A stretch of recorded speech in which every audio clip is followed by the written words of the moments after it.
Hey artists, today you're going to get one big sheet of white paper and you're going to get one of these kind of thick Sharpies, and that should be all that you need off the supply table today.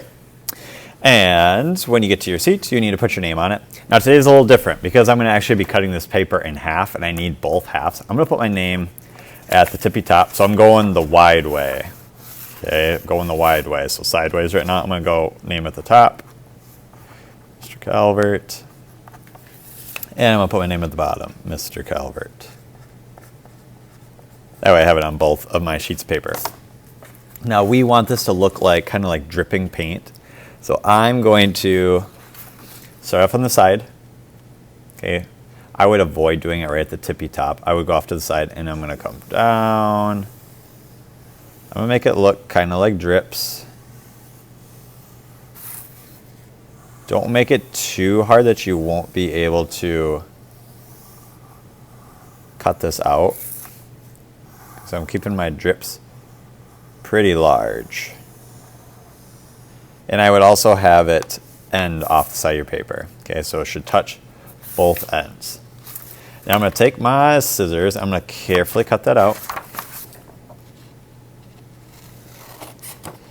Right along the line. Okay, you cannot leave the line today. If you do, it's going to end up messing up one of your halves of paper. So carefully cut along the line. Take your time. If you don't get done, you can always get caught up next time.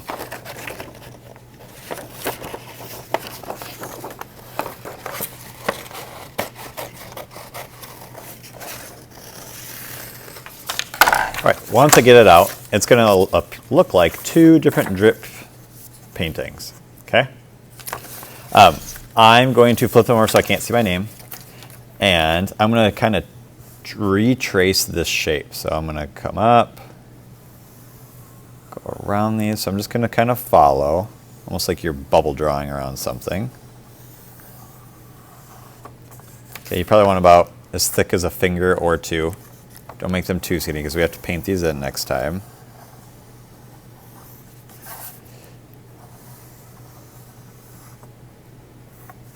And I'm basically just going to keep doing this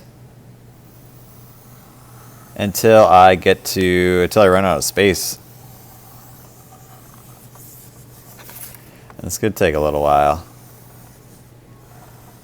Now you might get to a situation like here.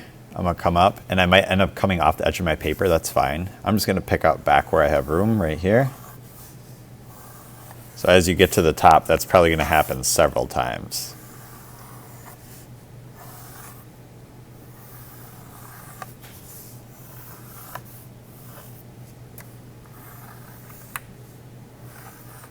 Okay, so I have one done.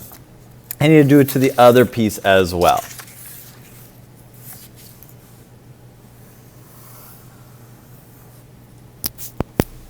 All right, when you get that far, the last step is we need to take one of these thick Sharpies and we're going to carefully trace all of those lines we just did. So this is going to be kind of tedious. It's going to take a little while. Carefully trace right along the lines. This is going to help each of our rows of paint next time show up a little bit better. Give it a little contrast to those edges. So do your best to just follow right along it.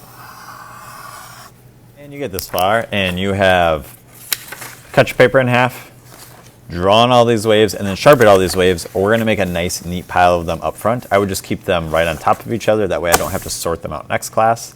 And then next class we'll be painting these.